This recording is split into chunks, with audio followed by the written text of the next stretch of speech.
Okay, the next section is the definitions. And these definitions are very important because if you do not remember it, you'll see all the calculations and the definitions will come more often. So please pay attention to the following definitions. First and foremost, we're going to define what is the gross potential rental income, and that is the income when all the units are occupied and the tenants are paying the full scheduled rents. That's the number we're going to start from. The next one is the vacancy factor. Remember, the word factor means a percentage of. So the vacancy factor would be from the gross potential rental income. And here in California, it's around 5%. So we're going to use the 5% going forward. And before we go any further, we need to translate that into dollars and cents for mathematical calculations.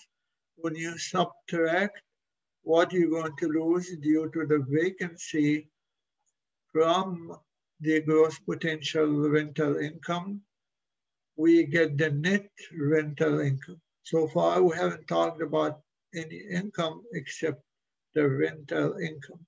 So the net rental income is the scheduled rental income minus the vacancy loss in dollars and cents. All right, there's other income in addition to the rental income, and that's an income from anything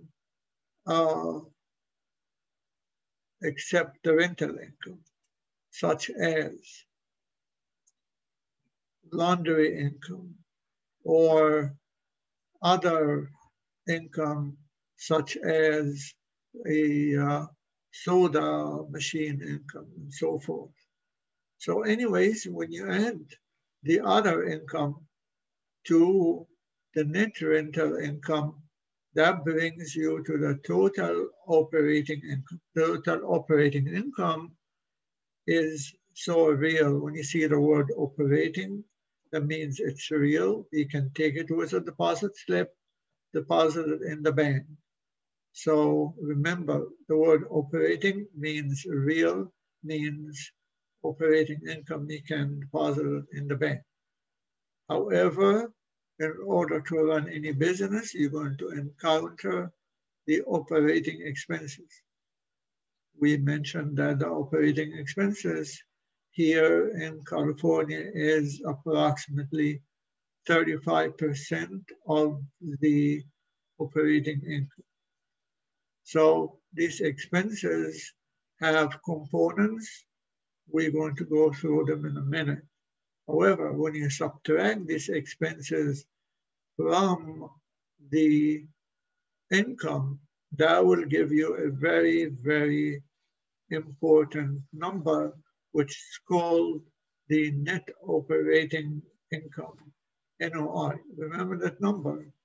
And remember, I'm going to refer to it. It's so important. We're going to call it the $1 million number or $1 million figure. NOI is very important, the net operating income. Okay, before we move any further, I just want you to be aware. I'm not going to go in details on what the bank does and does not do. They would look at the net operating income, and each bank have what is called debt coverage ratio or debt service coverage ratio.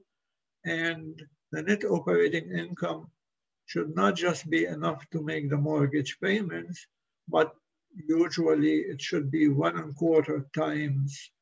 So the net operating income will have to be high enough that when you divide it by the ratio 1.25, that will give you the mortgage payments.